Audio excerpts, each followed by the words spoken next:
We're live. We're live. This is a really special live. Dr. Colleen Saringer, do you know why? I don't know. Should I know the answer? Of course you should, because we're also streaming on YouTube. Oh my gosh, that's right.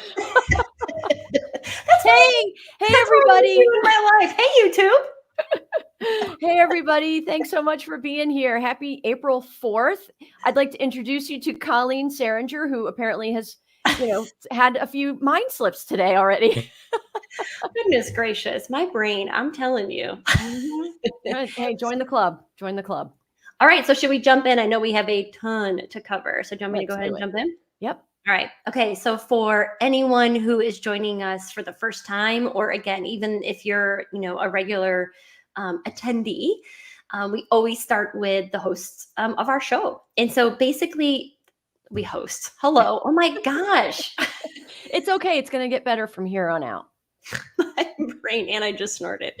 We always start with sharing the goal of our show. So with that, We Built a Bridge was founded with the core interest of creating a funnel of conversation that many hesitate to engage in. Christine is a life coach for women, and myself, Colleen, I'm a fractional culture and well-being leader to small businesses.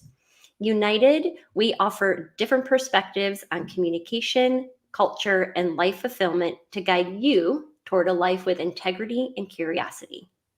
So over to you, my friend. I love that so much. Every time I hear it, like it hits me someplace different with something different. I know, me too. It's pretty awesome. Yeah. So thank you everybody for joining us today. If you're joining us from YouTube, you rock.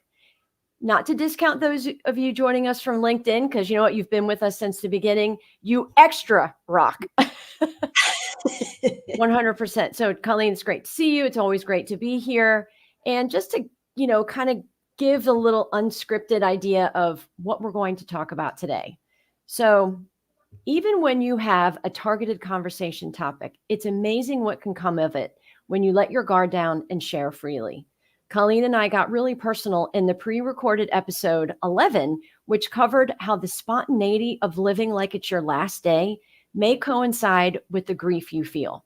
Colleen revealed some deep-seated regrets, and in that, we learned a valuable lesson about just how powerful and connected grief is to what goes unresolved in our lives. We're here today to share your thoughts and reactions to what it means to live like it's your last day and question how regret and grief intertwine. But before we jump into this long-awaited conversation, we have to start with our icebreaker. And the question everyone's dying to know. Spring is here, which means amusement park season is right around the corner. So with that, the question is this, Christine Passo, what is your amusement park ride preference? It is standing, watching everybody that's on the roller coaster, holding everybody's jackets and drinks and saying, have fun, but hell no. No way, not one ride? Oh, I've been on one roller coaster in my life. I was a child. I don't remember. It was before the age of 10. Honestly, I'm scarred forever. We went to Six Flags Great Adventure in Pennsylvania. My dad took my sister and I. My sister's older than me, and she loves roller coasters. My dad likes them too. So we get on this roller coaster. Oh, teen, you're going to love it. You're going to love it. I was screaming bloody murder. They honestly stopped the ride to let me off. I was in tears. My dad was laughing because he thought it was a joke. So that scarred me as well because he was not picking up on my communication. It was awful. I've never been on a roller coaster since. I'm terrified. But so like not even like a spinny ride, like the spinny's even worse. Like there here comes vertigo and vomiting. Like nobody needs that in their day. Okay. Okay, so we are not going to an amusement park together. Well, we can. I'll hold your jacket. We'll hold the things. Yeah. Okay. So clearly you are a roller coaster person. Oh my gosh. But you know what's so funny? I feel like most children are introduced to roller coasters by either their mom or dad dragging them on it, saying, you're going to love this. Mm-hmm. And then you're screaming like a maniac because you feel like your stomach is going to come out of your throat. Yep. But I continue to love them. And so, yes, I'm a really big roller coaster rider. for those of you, again, who may not know, I'm from Cleveland, Ohio, which means Cedar Point, one of the best amusement parks out there, is where I grew up going. And May is like the time to go because kids are still in school. And so like the rides are short because typically those roller coaster rides are long. But yeah, sign me up for a roller coaster any day of the week. I'm envious because I know they're so exciting, right? You get on a roller coaster and your adrenaline is pumping. I mean, you're like having these like almost out of body experiences while you're going super fast. You don't know what turn is coming up. It's really exciting. And with that, you're kind of learning something new with every twist and turn, right? Yeah. But I can see the excitement in that, but. Well, it's actually a perfect segue into the excitement that we're ready to share today on this episode. So, yes, about the LinkedIn post that I posted this morning. Yes, please. Ma'am. All right. So what we have learned, what Christine and I have learned on this ride that we have been on together since November of last year, so November of 2023, is that we are both extremely rooted in the power of communication. That at the end of the day, everything, and we mean everything, comes down to communications, which is why we are so excited to announce Build Bridges for the Workplace. So we believe that the workplace is missing compassionate communication that fosters connection. And when employees are able to fine-tune their communication skills from the inside out, that's when the magic happens for themselves and for the companies that they work for from a profitability standpoint in ways that I don't even think there's enough research out there to point to. Yeah. So all that to say, we are available for hire. Our program is designed around understanding what our past has taught us about communication, because it plays such a huge role in it. Understanding our own communication styles and how we can use it to override these kind of immediate reactions that come up for us when we are communicating based on what we know. We'll talk about how to navigate difficult conversations and understanding how grief shows up in the workplace, because it shows up a lot, but I don't think we're calling it what it is. And so the even cooler thing is that this program that we're offering is available in person or virtual. What else Absolutely. You got, friend? Oh my gosh. Honestly, for years and years when I was in the corporate workplace, there were issues about communication left and right. And I just kept feeling like something was meant in my future to offer the reality of how important it is to communicate well in the workplace. And when we bring, because we are bringing our personal selves to work, whether everybody wants to talk about, oh, you shouldn't bring your whole selves to work. That's not it. We are bringing who we are to work, and who we are is how we communicate. And that's going to translate into the work that we do, how we speak to our clients, how we build relationships with our teams. It's just essential. So this is, honestly, I'm unbelievably excited. We built a bridge, which all started with our clear communication with each other. And so to open this up to honestly interact with other people in a personal environment, I think will be life-changing for us both and for everybody that participates. I agree. Yep. So, okay, there you go. There's our announcement.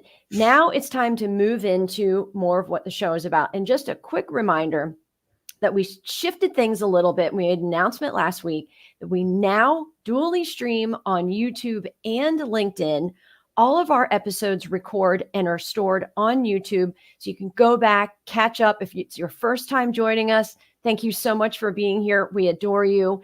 And if you're hooked now, so go to our YouTube page, which essentially is YouTube at We Built a Bridge, and go ahead and listen in on everything, get caught up. We go live every other Thursday, like we are today. And the Thursdays in between, we release a pre-recorded episode that essentially invites your comments and thoughts so that during our live broadcast, we can share your comments and open up the discussion to have with you, right? Because when we're talking about communication, connection, workplace culture, living our best lives, all those things. We all want to be a part of the communication. So that's what we invite you to do. So, okay, today we are live and let's move on. Colleen and I, during our pre-recorded episode, which is episode 11, I was really, really surprised by how our conversation essentially went from living our best lives and talking about grief and how regret got pulled into the conversation. It just, honestly, it threw me off, and it just happened in the last few minutes, but it's really had me thinking about how we diagnose our regret and then we allow it to sit in us as grief, which maybe we didn't know before.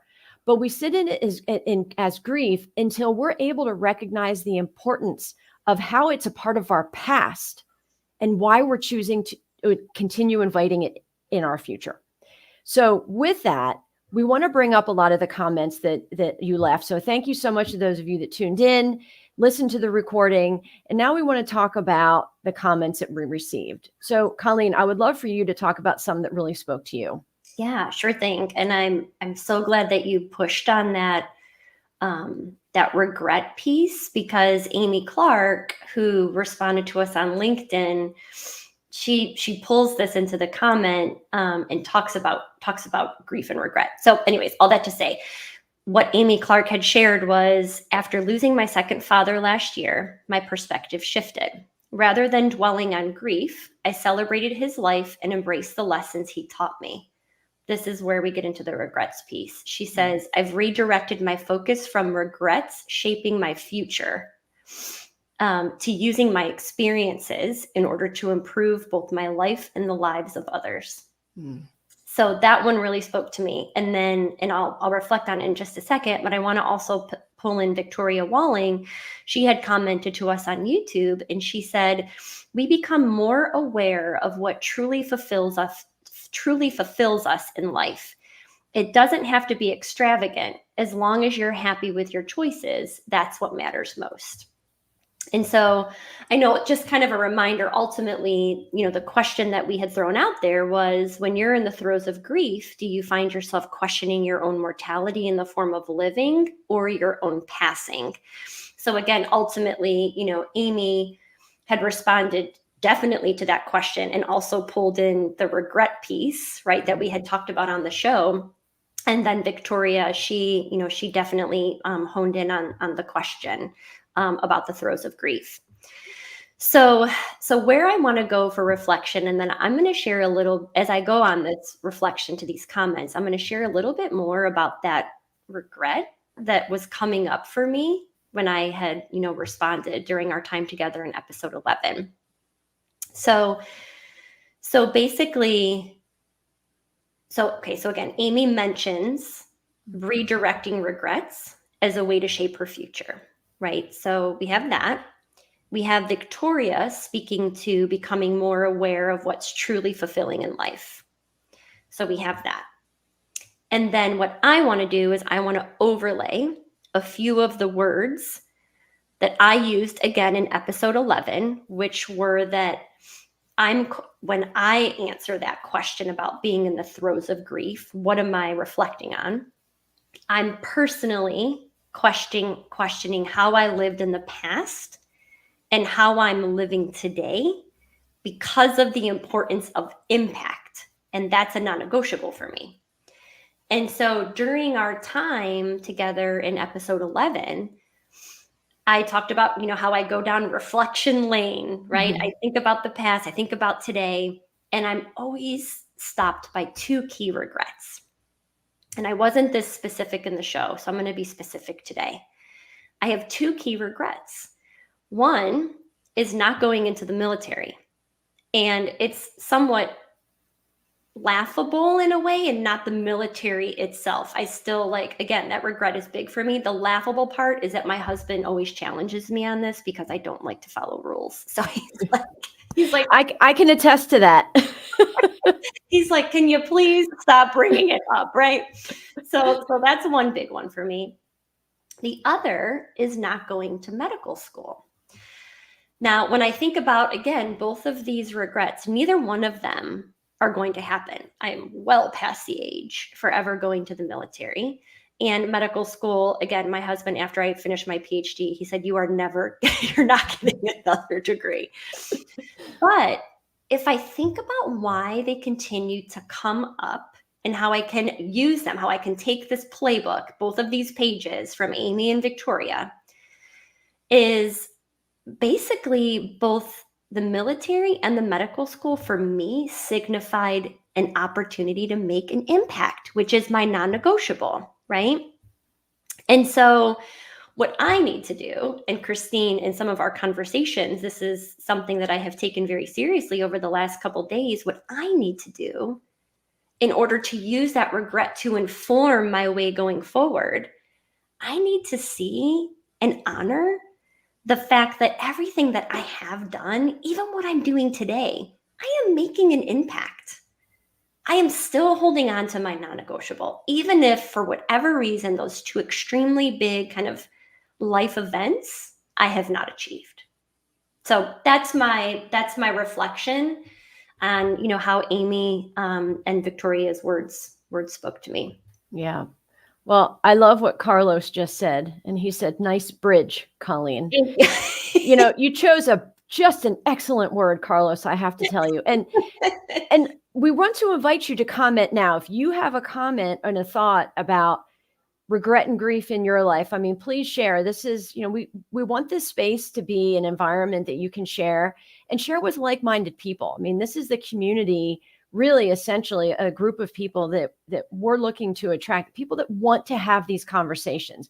We don't want to table them anymore. We don't want to pretend that it's not real and that it's not happening and that we don't have these feelings. So please share with us, join in this conversation. This is really the entire point of us switching gears with our show, you know, the way that we're hosting our show. So we invite you. And then Terry also said a lot of senseless rules in the military, which, you know what, Terry, I have to say, they may be senseless to us as civilians, but I have a feeling, actually, I'm more than confident that in the military, they all mean something. You know, it's like wax on, wax off, right? Why am I doing this? Well, there's a purpose to it. And I have a feeling that that's the sense of that in the military, but I've never been. So, you know, I'm just a measly civilian speaking. But I appreciate your share, Colleen. And, you know, it was really interesting to experience that moment with you when you were talking about regret. And then later on, when we talked about it and you shared your regret for not having joined the military. I mean, it's so interesting how we hold on to these feelings and then not attribute how we're already applying these desires in our life every day, right? Which is what you're recognizing that you want to do more of. Yes. Yeah. So there were two comments that I want to pull from also. The first one is from Lauren Bensakovich. She said, regret is grief. I had never thought of it quite that way. Very interesting and so true. And honestly, Lauren, I felt the same way. I mean, I have a member of my family who really has a lot of regrets. And I think that it's definitely a barrier in being able to obtain and experience the true happiness today due to that grief and regret. And I honestly, that's what helped me to put those pieces together. And so I'm glad that it spoke to you, because I think that all of us in life, it will help us kind of cross these bridges that we didn't realize we needed to cross. And the company for female founders responded, asking deep questions like these can help many navigate their own feelings of grief and mortality. And see, that comment to me is beautiful, because it speaks to the fact that this is happening. We are all having these feelings. And just because we're at work doesn't mean that we can't talk about it, because it is this grief, these feelings that we have are feeding into every single conversation that we have with each other. And by ignoring it and not making it real, I think that we as business owners, as leadership, we are missing the buck in so many ways about how to create and build stronger teams. Mhm. So that's kind of like my little sidebar comment there. But, you know, in realizing that regret is grief, it brought up something for me as well that I want to share real quick. And I know we've got some comments coming in. Colleen, maybe you can keep track of those. But I have regretted something that I did. It's really not even terrible, honestly. Something that I did when I was 19 years old. 19, I'm 53. So a lot of decades in between that. And I haven't been able to kind of let go of, honestly, it was just like embarrassing behavior to me. I was in a really uncomfortable place at the time emotionally. And every time I recall that memory, I immediately feel shame. Mhm. But what I haven't realized is that by holding on to that regret, I'm holding on to shame in myself. And it goes bigger than that one moment, because to recognize shame and allow that to stay there, that means I'm allowing myself to feel shame in other parts of my life. And that was such a huge moment for me. I was having a conversation with a friend last week, and we kind of came to that realization together that, you know, with that regret, it's not about having closure. It's not about forgiving that other person or allowing that other person to forgive us. I think in some cases, we just have to forgive ourselves for where we were at that moment. Like, we were out of character. We weren't emotionally well. We were not in that great place to really, truly represent who we are as a strong, confident, you know, reliable person. And so honestly, I kind of feel like I've shed that shame, and it feels really good. And I say that and I share that because I know this is not uncommon. I know we all feel this. And so I invite our listeners to recall some of those moments that you regret. It's like, oh, I wish I didn't say that. I went overboard, or I wish I didn't do that. You know, we all have those moments. Forgive yourself, because 9 times out of 10, you weren't in a good place. And when you let go of that, you're opening yourself up to so many other opportunities to create closer relationships and love yourself more. And I don't want to dismiss the comments on the side, because they have played such a great role, but there's into this conversation. But the one thing that I want to say, as what was coming up for me as you were talking, is that 19-year-old experience. Well, first, that experience when you were 19. What I think we forget, and this plays a role into my military regret and my medical doctor regret, because me not doing either of those came around your same age time, because I was influenced by other people's thoughts, or you shouldn't do that, or it's going to cost all this money, or do you think you're smart enough, right? All these things. Our brains are not even fully developed until we are 26 years old. Mm-hmm. So at 17, 18, 19, when we are being asked to make these decisions, we literally can't. Mm.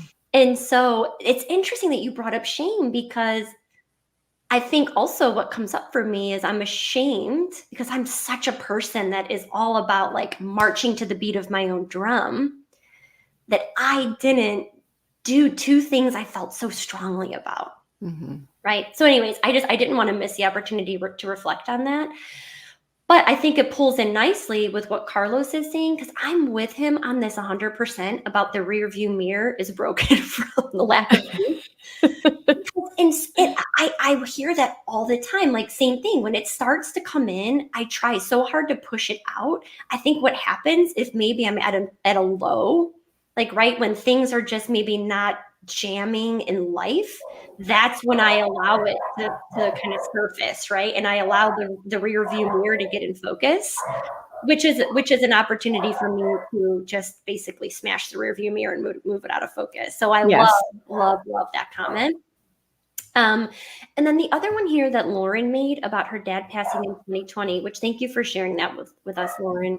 Yeah. Right. And the grief and regret from not spending time together. So that's missed opportunity. And I think that is, it's interesting. My husband and I, we've been having a lot of conversations around our aging parents And this is why I'm so adamant about trying to change this conversation on grief and regret, is because, and this is just my personal opinion, when we lose someone, we focus on that moment, when in reality, every day we need to honor that we are losing them. They are aging, right? They are getting older. And I'm not saying that that's going to help me the day that it happens when my parents, have passed, or his. But that's why I'm so adamant about trying to change this conversation, because it's like we're losing them every day, just like they're losing us every day, because we're all growing and developing. Mm-hmm. And so I just, as I was reading Lauren's, I could feel that. I think that's often what happens. But the whole comment here about now honoring the time that you have now with your kiddos and your family, I mean, that's what we can take and apply to it. And I think that again, to kind of wrap our arms in a nice giant hug around all of it, goes back to that initial question. How does it help us kind of navigate today? What can we use? What can we take from it to say, okay, now I'm going to change X going forward? That's right. But I think it's also important to allow it to surface and to feel it, and then to say, thank you. Now it's time for you to move on. Absolutely.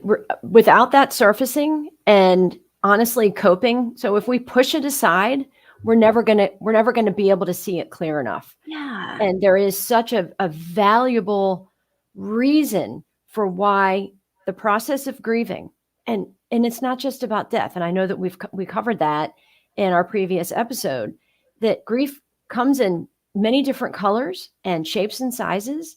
But regardless of what it is that is causing this grief, if we don't look at it long enough to truly understand what it's inviting in us and have that self-reflection, there is not a way to understand how we want to live each day like it's our last. Like that is the part that emotionally, not through action, because we already decided that's impossible, but through our emotions, how can we live each day? And Lauren is a living example, because of now.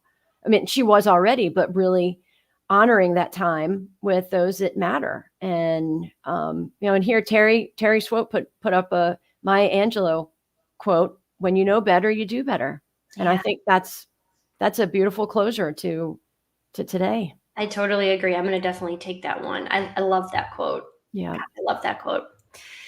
All right. So then why don't I use this time to wind down? That was a great conversation. I feel like we could talk on this one forever with every single person that joined us today. Absolutely. And thank you so much, Carlos and Terry and Lauren and all those that joined and that listened to the recording. Thank you so much. Yeah. So to wrap us up, my goodness, I learned how to speak this week. So we go live every other Thursday on LinkedIn and YouTube from 12 to 12:30 p.m. Eastern. We release our brief pre-recorded show on the Thursdays in between our lives as a teaser to invite your comments in the discussion as we did today. So as you can see from what I just said, we are as predictable as the pea in the princess's bed.